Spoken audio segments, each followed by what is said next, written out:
Well, listen, thank you very much for coming along this evening. It's fantastic to have you all here. My name's Mike Rainier. I'm the Chief Executive at Yorkshire Building Society. So let me just start briefly with interest rates, probably a good place to start. So I'm sure you know that the Monetary Policy Committee at lunchtime today announced that at their meeting yesterday agreed they were going to put bank rate up again to 0.5%. Hooray, hallelujah. So it's the first bank rate increase in a decade, as I'm sure as mostly savers you will recognise. But it only brings base rate back to where it was last August, when it was reduced to 0.25% because of the uncertainty following the referendum result that obviously we had. Now, I mean, it's a small increase, obviously. We're not expecting, our view certainly as a society is we're not expecting that there are going to be all that many more increases in the near future. So our expectation realistically is that interest rates will probably remain below 2% probably for the next 3 or 4 years, we expect. It might take a while before the next one actually. Now, as a society, obviously, we're owned by our members, and so unlike the banks who are owned by external shareholders, our job really is to provide the best value and service that we can to our members. For us, that's the end in itself. That's not the means to an end to generate profit for somebody else. So what we've decided to do as a result of today's increase is to pass that 0.25% increase in rates onto all of our savers. So if you have a variable rate savings account, so that's anything that isn't a fixed bond, then you'll be getting an extra 0.25% on every single one of your accounts you have with us. And we'll be making those changes in a month or so. But everyone will get the full 0.25%. My name's Gary Fowler. I've been at the Yorkshire Building Society for 19 years. I like to say that because I'm quite proud of that fact, and I'm very passionate about the Yorkshire Building Society. My title is I'm Director for Retail Distribution. I think branches are always a hot topic to talk about because we've seen many organisations closing branches. And we've been no different. We've had to make some difficult decisions too. And I just wanted to say a few words on that because we are very passionate about providing face-to-face service, and it's something we absolutely want to commit and continue to do. But in order to do that, sometimes you have to make some interesting choices and some difficult decisions.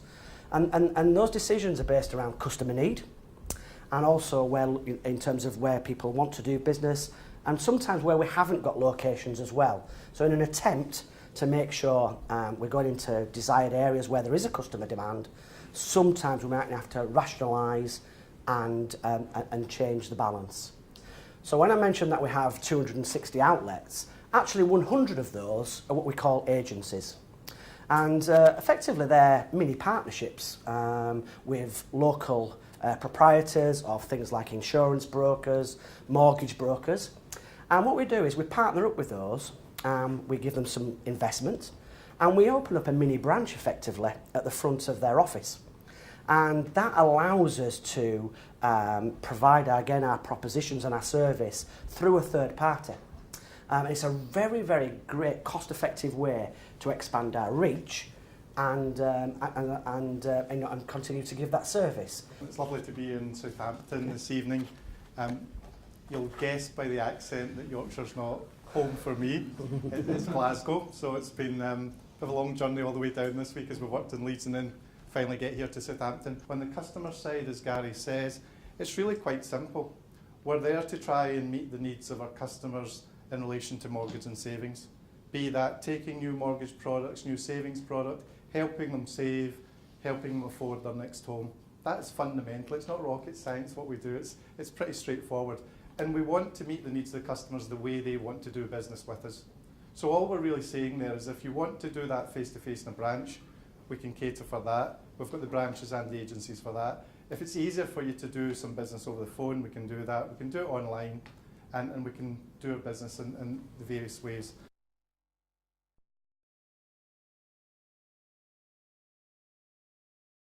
Are you required to tell us if a better product, i.e. a savings thing with a higher interest rate than the one we've got, is issued? That's a very good question.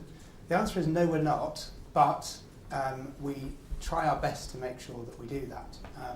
Something that we launched 2 years ago was something called our savings pledges. I'm not sure if you're aware of these or not, whether other people are. But there are 6 savings pledges that we launched. And for us, we kind of see these as being the way that savings should be done by every financial institution. And one of those savings pledges is the ability to sign up for an email. And every time we launch a new product, you get an email. And we tell you exactly what it is, what the features of the product are, the rate of interest that we're paying, because we'd like you to know about it first. But you can sign up, please do, if you haven't done already, please sign up for that, and then every time one comes out, you'll get an email.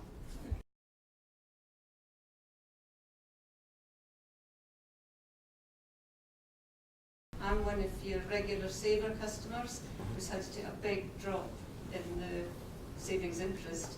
If you don't withdraw, you know the product yourselves. Could you explain it to other regular saver customers?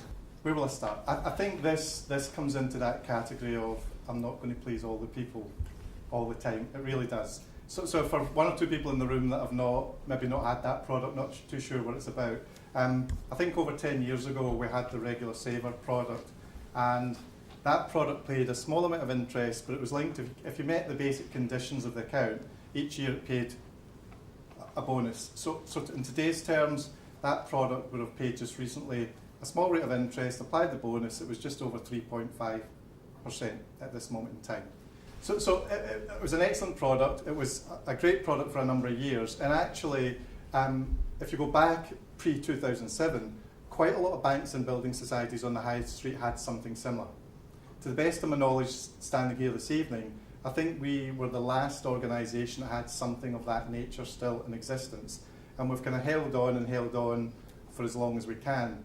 To the point where I think you then have got to take that one step back, and you've got to sort of say, we always look at the savings range and make sure that that range is as competitive as it possibly can be. But you've also then got to kind of look at that in the context of the wider membership as well, and look at it to sort of say, well, actually, is that financially sustainable long term if we continue in this low rate environment? And what we've tried to do with that account is say, look, we've reached a point where we probably have to take a pretty tough decision, and you do it with a bit of a heavy heart, because you know if somebody's been receiving that rate, and that's really important to everybody, you're taking something away. I'm not going to dress that up, that's the reality of it. What we've tried to do to kind of soften that is say to people, look, if as the circumstances are changing that, we will introduce this account that will pay 1.5%, which is a good rate in the current interest rate environment. But if you needed to take your money out, we will give you that opportunity to have access to your funds at that time.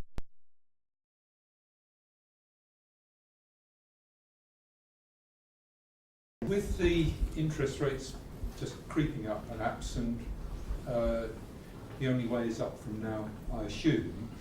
Obviously, from a saver's point of view, that's good news, or less bad news perhaps. But from a borrower's point of view, that's not very good. And we hear a lot about indebtedness increasing, and there are real concerns about that. What's Yorkshire's position in terms of the borrowers? How confident are you that your borrowers are going to be able to maintain their payments and keep up being mortgage holders? Let me answer that. There are 3 things I think probably I should say about that one. The first one is to say, when you look at the rates of customers who are in arrears with us, that has been falling and falling and falling and falling every year, and we're now at absolutely unbelievably low record rates of the proportion of our mortgage customers who are struggling to pay us back, and that's been a constant over the past decade, frankly. The second thing to say is that whilst we've seen a 0.25% increase in the bank rate, the vast majority of customers across the market nowadays are actually in fixed rate mortgage deals rather than variable. So just 5 years ago, 3/4 of mortgage customers in the UK had a rate of interest linked to bank rate in some way. So it could be a tracker, they might have been on a standard variable rate. Now, across the market, it's just under 50% who are on trackers. So the market's moved towards fixed rates. And of course, if you're on a fixed rate, then over time, if base rates go up, then that translates into a higher rate of interest, but it doesn't affect you straight away. So actually, monetary policy is less effective as a tool to drive the economy than it used to be, particularly as far as mortgages are concerned, because so many more people are on fixed rates nowadays. And the third thing I would say is that it's not in our interest to lend to someone who can't afford to pay us back. As savers, it's not in your interest for us to do that either. So what we do is we stress someone's affordability at a much higher rate of interest than the rate of interest that they would pay today. So just to give you an idea, if you're borrowing today, you might be able to borrow at, sometimes as low as 2%, for example, but we would stress your ability to pay based on your outgoings and your income at 6.75%. That's the rate that we use today. So there is quite a lot of ability for new borrowers when we lend to them we could see very large increases in base rate before they would be paying that sort of interest rate, and over the 5-year period that we assess that over, that's the test that we apply. So that's why our new business is performing so well, and we hardly see any new customers now that can't afford to pay us back.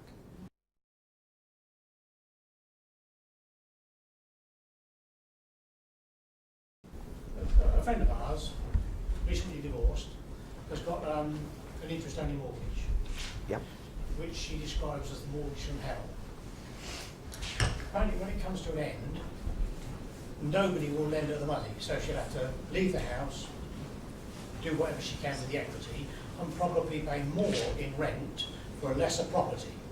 But surely, if you've got somebody whose income drops, and if they say, I will afford the mortgage, I'm not saying you'll give them somebody 62, 63, a 25-year mortgage, but you could say, okay, for 2 years, keep the payments up.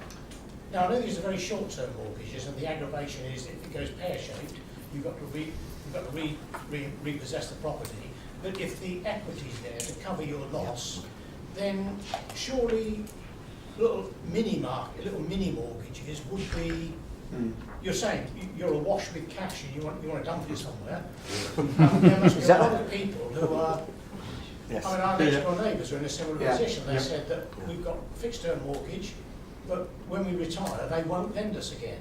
Yes. Well, I mean, I remember when the interest rate was around 15%. I'll be perfectly honest, it was grim. But then people they'd eat baked beans and drink water just to pay the mortgage.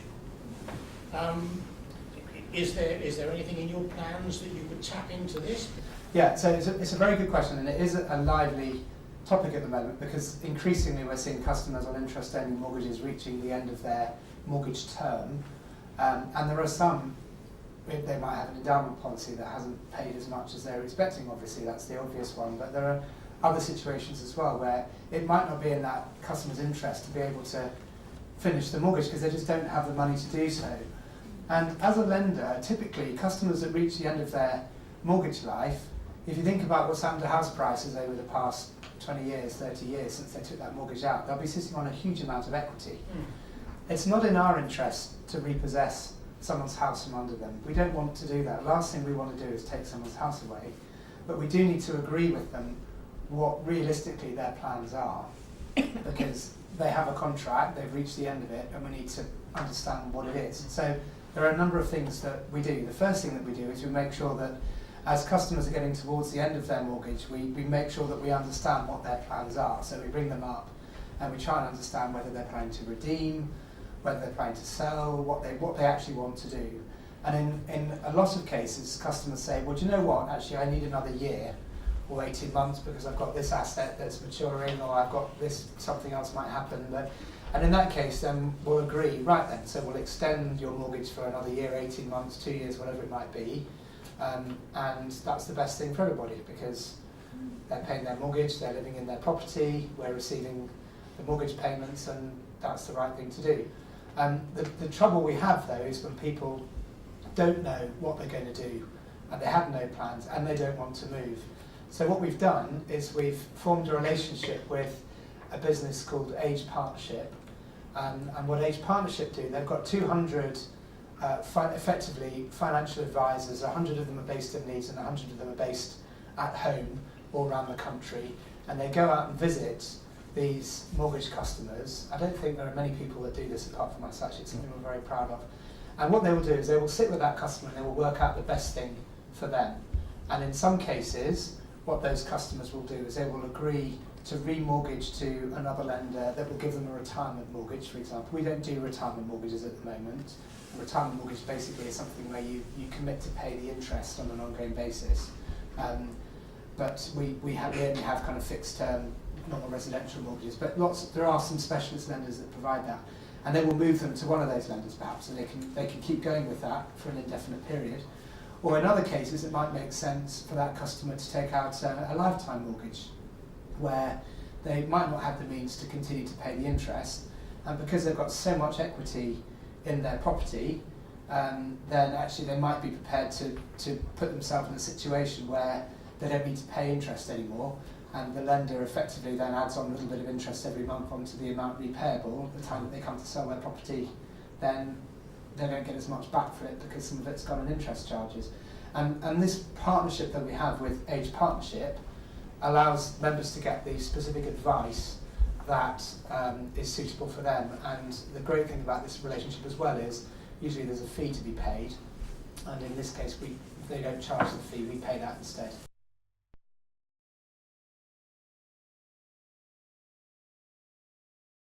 One of you said at the beginning that Yorkshire's a mutual, Yes. and therefore owned by its members, which Yes, is true. proudly so. Come the AGM, I get a ballot paper, which at the top in rather highlighted fashion says, quick vote. Yep. Yes. And I paraphrase, give your vote to the board. Why do you do that? Why do you have a quick vote at the top of the form? And the reason is, actually, a lot of people use it because it's just easier. It's as simple as that. And they just tick the one box and sign it and send it back. I just want to kind of end really by thanking everyone for coming. It's been great to have you, and thank you for the challenging questions. Yep. That's what makes it interesting for all of us. Yeah, I hope you found the cyber security presentation useful as well. And thank you very much for all of your questions. And I hope to see you at one of these again in the future. Thank you very much. Thank you very much. Thank you.